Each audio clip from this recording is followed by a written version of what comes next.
Hello students, welcome back to my YouTube channel Kavya Gowda commerce class. ಈ ವಿಡಿಯೋಯಲ್ಲಿ WACC ಅಂದರೆ weighted average cost of ಕ್ಯಾಪಿಟಲ್ನ ಹೇಗೆ ಕ್ಯಾಲ್ಕುಲೇಟ್ ಮಾಡೋದು ಅಂತ ಹೇಳ್ಕೊಡ್ತೀನಿ. ನಾನು ಆಲ್ರೆಡಿ ಪ್ರೀವಿಯಸ್ ವಿಡಿಯೋಸಲ್ಲಿ ಇಂಡಿವಿಜುವಲ್ ಕಾಸ್ಟ್ನ ಹೇಗೆ ಕ್ಯಾಲ್ಕುಲೇಟ್ ಮಾಡೋದು ಅಂತ ಹೇಳ್ಕೊಟ್ಟಿದ್ದೆ. ಇನ್ನು ಅಪ್ಕಮಿಂಗ್ ವಿಡಿಯೋಸಲ್ಲಿ 12 ಮಾರ್ಕ್ಸ್ WACCನ ಹೇಗೆ ಕ್ಯಾಲ್ಕುಲೇಟ್ ಮಾಡಬೇಕು ಅಂತ ಸಿಂಪಲ್ಲಾಗಿ ಹೇಳ್ಕೊಡ್ತೀನಿ.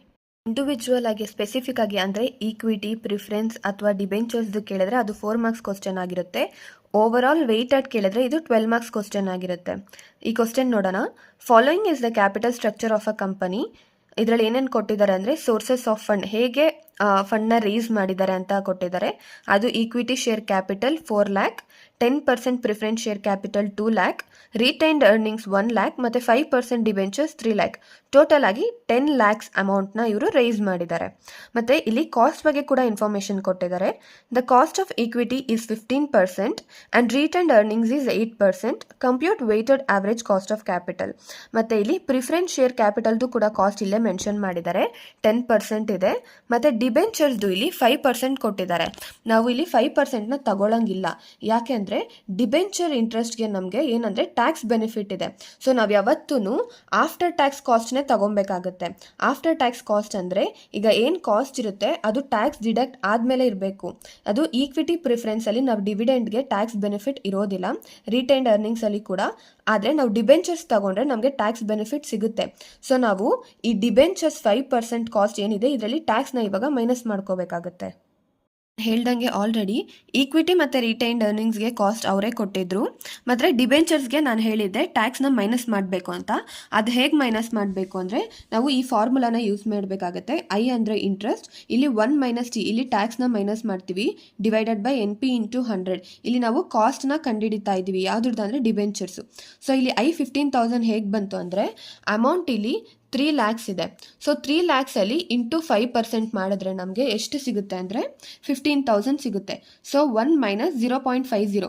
0.50 ಅಂದರೆ ಇಲ್ಲಿ ಟ್ಯಾಕ್ಸ್ ನಾವು 15% ತಗೊತಾ ಇದ್ದೀವಿ. ಯಾಕೆಂದರೆ ಕ್ವಶನಲ್ಲಿ ಟ್ಯಾಕ್ಸ್ ಬಗ್ಗೆ ಏನೂ ಇನ್ಫಾರ್ಮೇಷನ್ ಕೊಟ್ಟಿಲ್ಲ ಅಂದರೆ ನಾವೇ ಅಸ್ಯೂಮ್ ಮಾಡ್ಕೊಬೇಕು ಟ್ಯಾಕ್ಸ್ 50% ಇದೆ ಅಂತ.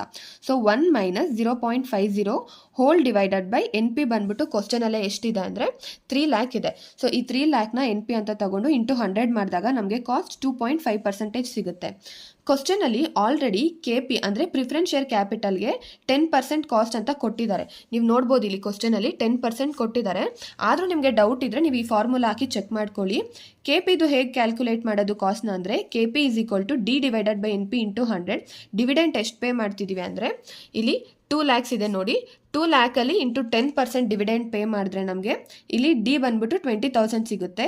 ಹೋಲ್ ಡಿವೈಡೆಡ್ ಬೈ NP ಕ್ವಶನಲ್ಲಿ ಆಲ್ರೆಡಿ ಎಷ್ಟಿದೆ ಅಮೌಂಟು 2 ಲ್ಯಾಕ್ ಇದೆ. ಇಂಟು 100 ಮಾಡಿದಾಗ ನಮಗೆ ಕಾಸ್ಟ್ 10% ಸಿಗುತ್ತೆ. ಇದನ್ನು ನಾವು ಕ್ಯಾಲ್ಕುಲೇಟ್ ಮಾಡಿಲ್ಲ ಅಂದರೂ ನಡೆಯುತ್ತೆ, ಯಾಕಂದರೆ ಕ್ವಶನಲ್ಲಿ ಆಲ್ರೆಡಿ 10% ಕೊಟ್ಟಿದ್ದಾರೆ. ನಾವು ಜಸ್ಟ್ ಡಿಬೆಂಚರ್ಸ್ಗೆ ಕಾಸ್ಟ್ನ ಮತ್ತೆ ಕ್ಯಾಲ್ಕುಲೇಟ್ ಮಾಡ್ಕೋಬೇಕಾಗುತ್ತೆ.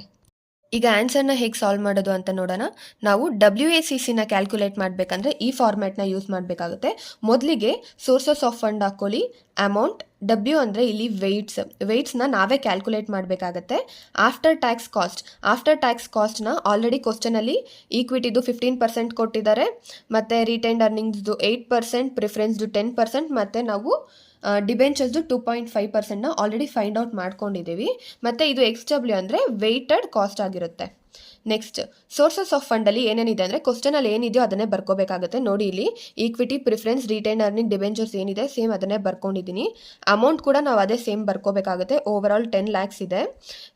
ಈ ವೆಯ್ಟ್ಸ್ನ ಹೇಗೆ ಕ್ಯಾಲ್ಕುಲೇಟ್ ಮಾಡೋದು ಅಂದರೆ ಮೊದಲಿಗೆ ಈಕ್ವಿಟಿ ಶೇರ್ ಕ್ಯಾಪಿಟಲ್ದು ವೆಯ್ಟ್ಸ್ ಕ್ಯಾಲ್ಕುಲೇಟ್ ಮಾಡಬೇಕಂದ್ರೆ 4 ಲ್ಯಾಕ್ ಡಿವೈಡೆಡ್ ಬೈ 10 ಲ್ಯಾಕ್ ಮಾಡಿದ್ರೆ ನಮಗೆ 0.4 ಸಿಗುತ್ತೆ. ಹೇಗೆ ಅಂದರೆ ನೋಡಿ, 4 ಲ್ಯಾಕ್ ಡಿವೈಡೆಡ್ ಬೈ 10 ಲ್ಯಾಕ್ ಮಾಡಿದ್ರೆ ನಮಗೆ ಎಷ್ಟು ಸಿಗುತ್ತೆ ಅಂದರೆ 0.4 ಸಿಗುತ್ತೆ. ಸೊ ಹಾಗೆ ನಾವಿಲ್ಲಿ 0.4ನ ವೆಯ್ಟ್ಸ್ ಅಂತ ಬರ್ಕೊಂಡಿದ್ದೀವಿ. 2 ಲ್ಯಾಕ್ಗೂ ಕೂಡ ಹಾಗೆ ಮಾಡಬೇಕಾಗುತ್ತೆ. 2 ಲ್ಯಾಕ್ ಡಿವೈಡೆಡ್ ಬೈ 10 ಲ್ಯಾಕ್ ಮಾಡಿದ್ರೆ 0.2 ಸಿಗುತ್ತೆ.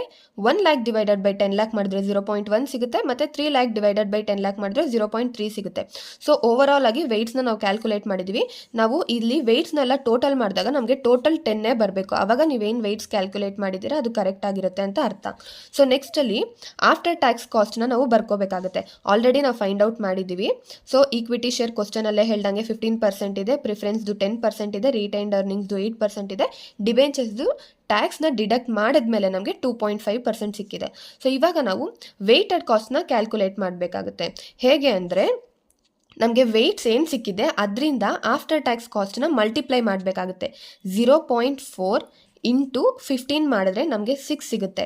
0.2 ಇಂಟು 10 ಮಾಡಿದ್ರೆ ನಮಗೆ 2 ಸಿಗುತ್ತೆ. 0.1 ಇಂಟು 8 ಮಾಡಿದ್ರೆ 0.8 ಸಿಗುತ್ತೆ. 0.3 ಇಂಟು 2.5 ಮಾಡಿದಾಗ ನಮಗೆ 0.75 ಸಿಗುತ್ತೆ. ಸೊ ಈಗ ನಾವೇನು ವೆಯ್ಟ್ಸ್ ಎಲ್ಲದ್ರದ್ದು ಫೈಂಡ್ ಔಟ್ ಮಾಡಿದ್ದೀವಿ ಇದನ್ನು ಟೋಟಲ್ ಆಗಿ ಆ್ಯಡ್ ಮಾಡಿದಾಗ ನಮಗೆ weighted average cost of capital ಸಿಗುತ್ತೆ. ಸೊ ಇಲ್ಲಿ ಈ ಕ್ವಶನಲ್ಲಿ ಆನ್ಸರ್ ಎಷ್ಟಂದರೆ 9.55 weighted average cost of capital ಆಗಿದೆ. ಇದು ಸಿಗಬೇಕಂದ್ರೆ ನೀವು ಇದೆಲ್ಲ 6 to 0.8 0.75ನ ಆ್ಯಡ್ ಮಾಡಿಕೊಂಡ್ರೆ ನಿಮಗೆ ಈ ಆನ್ಸರ್ ಸಿಗುತ್ತೆ. ಸ್ಟೂಡೆಂಟ್ಸ್, ಐ ಹೋಪ್ ಈ ಸೊಲ್ಯೂಷನ್ ನಿಮಗೆ ಅರ್ಥ ಆಗಿದೆ. ತುಂಬ ಸಿಂಪಲಾಗಿ ಈ 12 ಮಾರ್ಕ್ಸ್ನ ಸಾಲ್ವ್ ಮಾಡ್ಬೋದು. ಕ್ವಶನಲ್ಲೇ ಎಲ್ಲ ಕೊಟ್ಟಿರ್ತಾರೆ. ಸಮ್ಟೈಮ್ಸ್ ಕಾಸ್ಟ್ ಕೂಡ ಡೈರೆಕ್ಟಾಗಿ ಆಫ್ಟರ್ ಟ್ಯಾಕ್ಸ್ ಅವರೇ ಕೊಟ್ಟಿರ್ತಾರೆ. ನಾವು ಜಸ್ಟ್ ವೆಯ್ಟ್ಸ್ನ ಫೈಂಡ್ ಔಟ್ ಮಾಡಿಕೊಂಡು ಅದನ್ನು ಕಾಸ್ಟ್ ಜೊತೆ ಮಲ್ಟಿಪ್ಲೈ ಮಾಡಿದ್ರೆ ನಮಗೆ ವೆಯ್ಟೆಡ್ ಕಾಸ್ಟ್ ಸಿಗುತ್ತೆ. ಅದನ್ನು ಫುಲ್ ಆ್ಯಡ್ ಮಾಡಿದಾಗ ನಮಗೆ weighted average cost of capital ಸಿಗುತ್ತೆ. ನಾನಿನ್ನು ಅಪ್ಕಮಿಂಗ್ ವಿಡಿಯೋಸಲ್ಲಿ ನಿಮಗೆ ಪ್ರೀವಿಯಸ್ ಇಯರ್ ಕ್ವಶನ್ಸ್ನ ಸಾಲ್ವ್ ಮಾಡ್ತೀನಿ.